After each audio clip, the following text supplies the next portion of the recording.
Assalomu alaykum, hurmatli aziz fermer va dehqonlar. Oks Agrodan gapiraman. Xudo xolasa, mana bu piyoz dalasida turibmiz. Qoraqalpog'iston Respublikasida fermer akalarimizga urug'lar berganmiz. Oks Agron urug'laridan bayroqlarimizni ham yoyib qo'yganmiz. O'sha o'rtaga turib olavering fermer aka.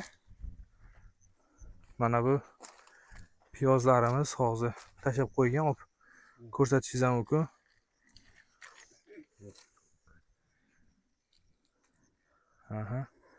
Berdaq aka, bizdan olib sekin ana qilavering, ko'rsating. Berdaq aka, bu bizdan olgan urug'laringiz, a? Sizdan olgan urug'lar chempion nabli. Joyga ekkansiz. Qancha bu joy? 1 gektar 40 sotik yer. 1 gektari 40 sotik. 40 sotik yer. Natijasi mana. Natijasi zo'r. Bir nega to'ladi alaqonga qo'sulsa. Endi xudo xolasa bu avgustda 20larda terim bo'ladi, a? Xudo xohlasa avgustning 20larida terib boshlaymiz. Ha, bo'ldi aka, xudo xolasa. Boshqa kuzatuvchilarimizga nima fikr bildirasiz? Endi xudo xolasa o'zimni aytayin, endigi yil o'sidan ko'plab yegaman, xudo xolasa. Ham boshqalarga da tavsiya qilaman. Boshqa fermer dehqon xo'jaliklarına. Kelgusi yil qancha ekishni rejalashtiryapsiz? Kelgusi yili 10 gektar xudo xolasa. Birinchi mana bu ekkaningiz nechinchi oy, yilni qaysi kunida ekkansiz? Aprelning 13'nin 20-cheslog'iga shigim ekdim. Aprelning 13-cheslosidan boshlab 20-cheslosuna sheyni yegildi bu piyoz. Necha marta suv qo'yildi aka bunga? Suv qo'yilishi kapelnitsa bo'lgan-a, ko'rinib turibdi. Neki kapelnitsa 4-5 kundan bir beretinim. Aha. Umumiy qanaqa dorilardan sepdingiz? Ammofoz, karbamid. 1 gektarga qanchadan berdingiz aka? 1 gektarga 150 kilogramdan ammofoz berildi, 200 kilogramdan ne berildi? Karbamid berildi. Karbamid. Qarang, mana bu, ya'ni bugungi Qoraqalpoq hududida mana bu ko'rinib turibdi, yerda sho'rlanish ham bor-da. Mana shu sho'rlanish jarayonida ham urug' qanday hosil berdi aka? 100% ko'kardi, 100% chiqdi. 100% ko'kardi. Aha. Ko'rib turibsizmi dalani, barida bor. Yozda issiq kunlarga qoladi-ku o'zi, uzun kunli piyoz. O'sha issiq ob-havoda qanday tutdi o'zini? Chirishlar bo'lib ketmadimi? Chirish bo'lgani yo'q. Ondan keyin janaqa bir kasalliklar tushdi, onda kasallik bo'lgan yo'q menimcha. Men onday kasallikka qarshi dori вообще sepilgani yo'q bo'lgan. Hech qanday dori sepmadingizmi kasallikka? Sepilmadi. Umuman sepilmadi. Ne? Piyozdan bormi? Ko'rsatsangiz yo'q, lekin piyoz yaxshi bo'lgan aka, yomon emas. Zo'r. Bugungi kunda shu Qoraqalpoqda 1 kilogram piyoz urug'i optimdan necha pul bo'lyapti? Xo'jalik, ya'ni odamlar qanchadan olyapti? Piyoz urug'inimi, yoki piyozning o'zini? Yo'q, piyozni o'zini. Piyozning o'zini hozir 3,5 ming so'mga chiqdi. 3,5 ming so'm, 4 ming so'm atrofida. 1 kilo piyoz. Mana bu urug'da sizga umumiy yoqqan tomonlari qaysi bo'ldi? Mana shu urug'ni sepganingizdan bugungi mana shu jarayongacha olib kelganingizgacha aka? Bu o'lgan yo'q umuman. Aha. Rivojlanmay qolgan yo'q, normalniy rivojlandi. Sho'r yerda ko'karadi, so'yeri yaxshi. Sho'rli yerda de chidamli ekanda.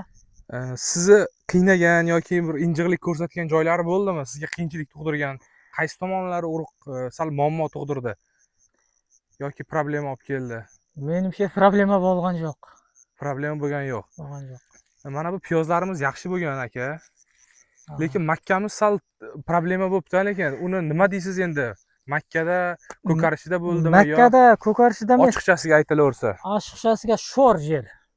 Sho'r yer. Sho'rli yer ko'p. Mana piyozni ham ko'rib tursam, mana yerlarning bari sho'r. Videoga tushirib bersangiz de bo'ladi. Yer haqiqatan mana bu. Ne sho'r, masalan, mana bari sho'rmi? Mana bugun 28-iyuldamiz, ha? 28-iyulda umumiy piyozlarimizni bir ko'taring, piyozlarni ko'rinishi pastga shart emas. Urug'ni o'zini aniq qilavering. mana shunday bo'ldi. Bu endi aksariyati hammasi misol uchun necha foizi mana shu razmerda? 70 yoki 80 yo 65?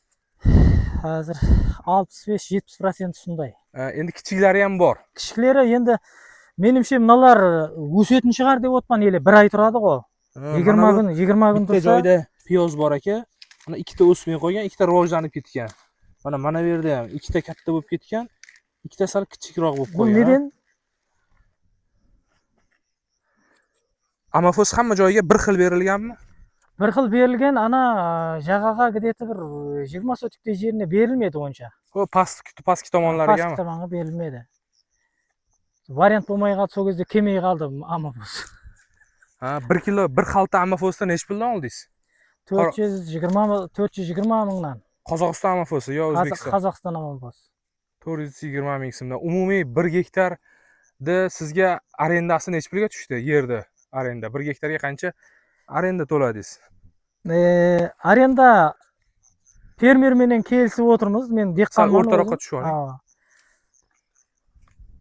Aha.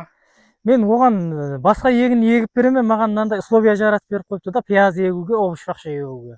Ha, sizga qulay bo'ldi. Ha, qulay. Misol uchun yer, keyin urug' ham yaxshi bo'ldi. Ha, zo'r. Mana bu yilgi hisobida 2026-yil bahordan keyin yozdagi yomg'ir ham juda ko'payib ketdi-da. Ko'p bo'ldi. O'shani ta'siri qanday bo'ldi? Misol uchun boshqa hududlarda bo'ldi, piyoz stressga tushdi, mayda bo'lib qolish jarayonlari bo'ldi. Misol uchun Xorazm hududida bu yerda qanday bo'ldi aka? Bizlarga qayta naborot, yomg'ir foyda berdi. Endi sababi birinchidan yer sho'rlanishi ham yuqori, plus yomg'ir ham yaxshi bo'ldi, suv kerak. Suv kerak. Mana bu aziz do'stlar, piyozni poliyadan olib chiqib qo'yganmiz. Oks agroni piyozlari. Oks agroni urug'lari qanday ekan, dehqon aka? Zo'r. Chotki. Tavsiya beraman. Mana bunday qilib ikkita qo'lingizdan shunday turingmi? Chiroyli videoga olaylik. Oks agro urug'larini tavsiya qilasiz xalqqa? Albatta.